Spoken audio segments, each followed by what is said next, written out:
Hello. So I have always had big interest in science, and especially science having to do with space, the universe, things like astronomy and physics. And for me, that interest has come from a sense of adventure. I want to explore the universe. And that I've, when I was 9 years old, I saw Star Wars. And right around that same time period, I was introduced to Star Trek. And that was my main special interest probably ever since. And so my question was, why are we stuck here on this planet and we can't go out and explore space like the Federation does in Star Trek? And so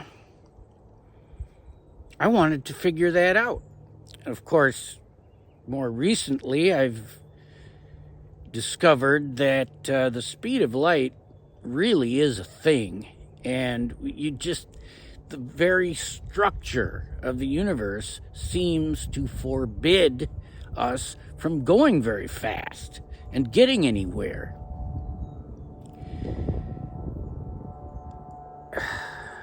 And yet I have faith that it's possible.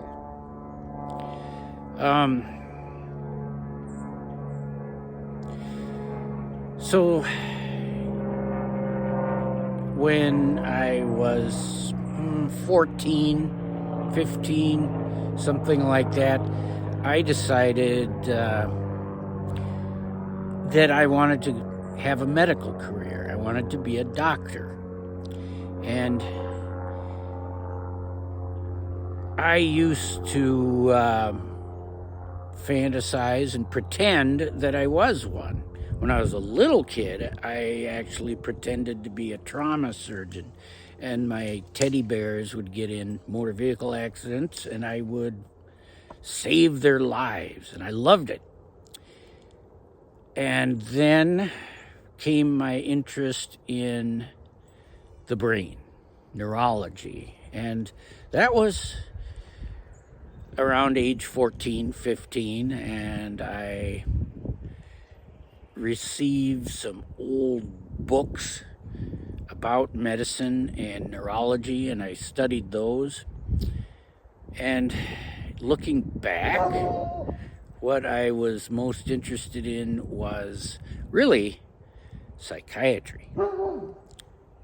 I thought it was neurology, but really what I was interested in was the brain itself and its effect on our behavior.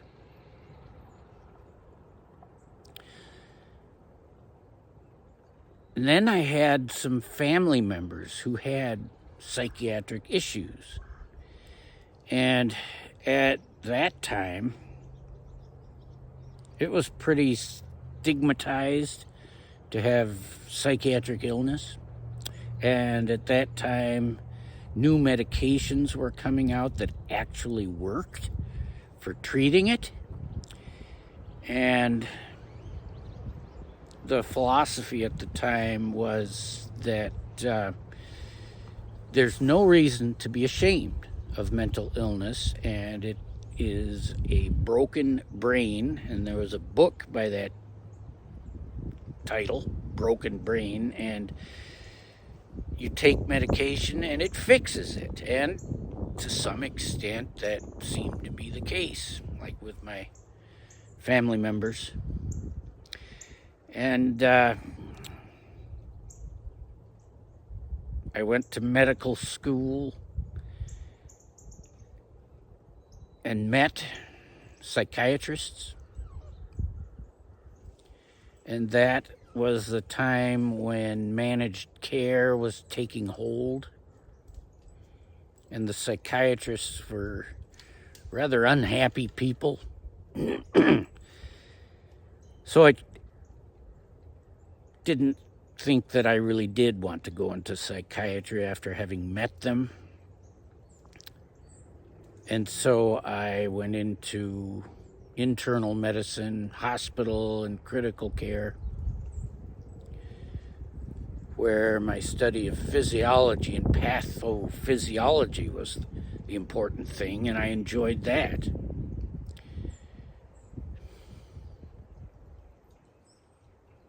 So the way I saw the science that I was learning was knowledge that would allow us to help each other, to heal.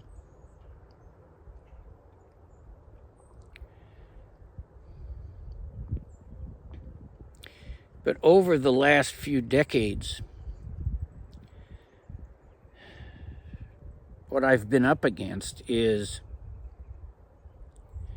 that, yes, science can be good for us. It can allow us technologies that provide us with safety and comfort, healing, in some ways happiness. But there is a fence around this knowledge with gates, and there are gatekeepers that will not give you access to the knowledge without payment. And if you can't afford it, you don't get it. And over the last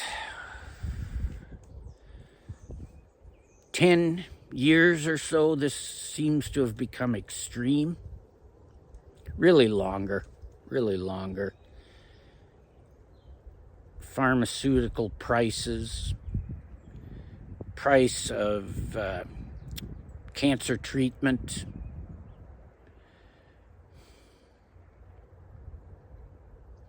surgical procedures, hospital stays.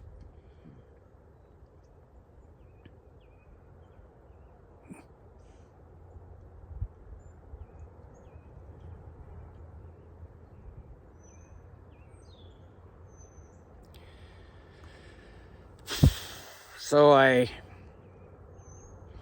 recently saw a video where most emotion and feeling was boiled down to whether it's love aligned or fear aligned. And I guess the gatekeeping around powerful scientific knowledge is based on fear. And it's based on survival. Those who have the knowledge build up wealth because they're afraid that they won't survive, or they're afraid that they will lose comfort, status. So they exploit and suck up money because they're afraid of being without it.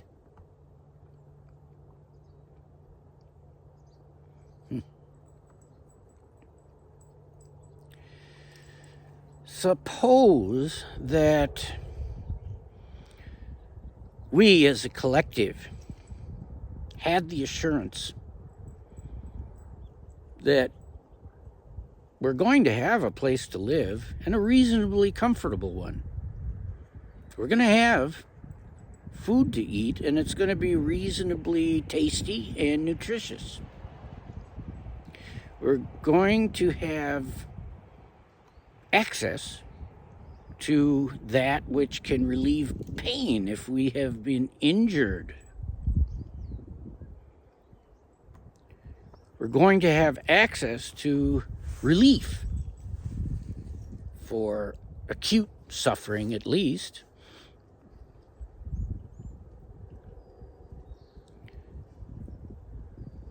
My fear ultimately is the fear of dying from starvation and exposure.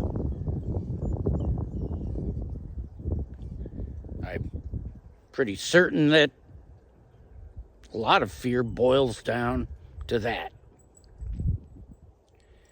Suppose that we had the assurance that we're going to be at least reasonably okay because we are part of a collective where others who are doing better will take care of us. And then when we are doing better, we will take care of them. Suppose we had this. And survival wasn't any longer the main emphasis. Think of what we could do.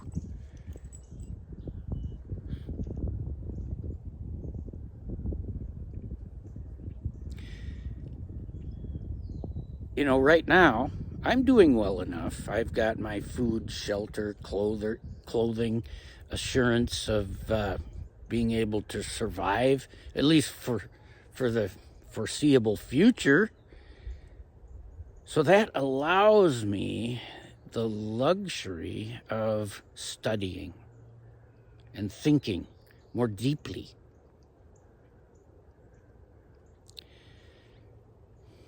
It allows me the ability to care for others, those who live with me, you know, my offspring and their significant others. At least I can offer them shelter and food, and while this economy is as it is, and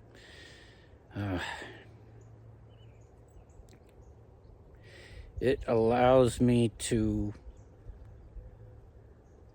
enlarge my moral circle to care about others. And I think that in general is where we as a collective are headed.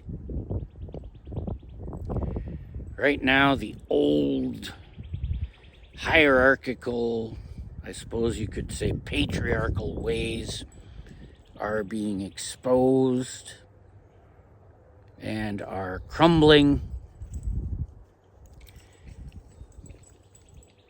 And I think that what is happening is that these systems are being removed from the earth to make room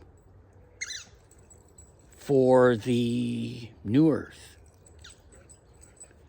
where the foundational feeling is that of love and empathy and compassion for each other.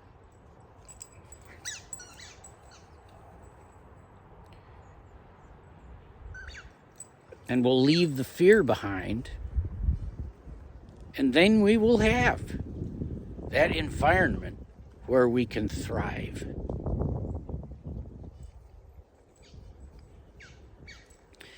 We'll leave behind questions like, what's in it for me? You know, what is the return on investment? I really get sick of that one, right? If I want to accomplish something that takes money and I have to approach a wealthy person, what's going to be their first question for me? Well, what's the ROI on this? What's in it for me? All right. I certainly can't make any guarantees about what the return on investment will be, but definitely there will be one. It might not be monetary, though.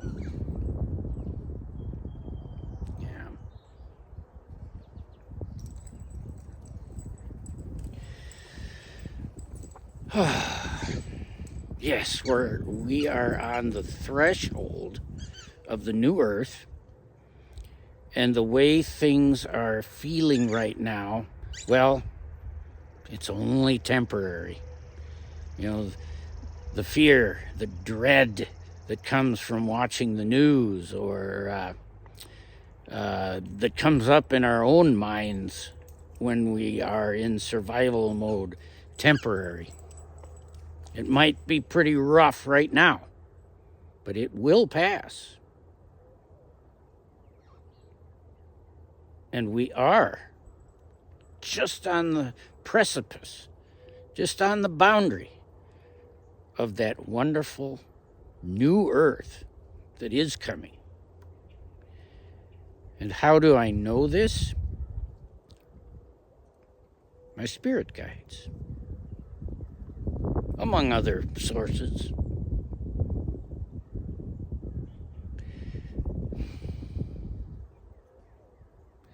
Yeah. Okay. Well, this video turned out a lot different from what I had originally intended to talk about. I guess my intent initially was to talk about science. Do we use it for discovery, learning, wisdom? Do we use it to help others, service to others? Or do we use science for power and control, which of course comes out of fear? Do we use it to serve ourselves only? I guess that's, and yes, I guess this video really did turn out to look at it in that way. So, all right, I will leave it there for now. I've made some videos over the past few days that I haven't posted. This one I think I will. So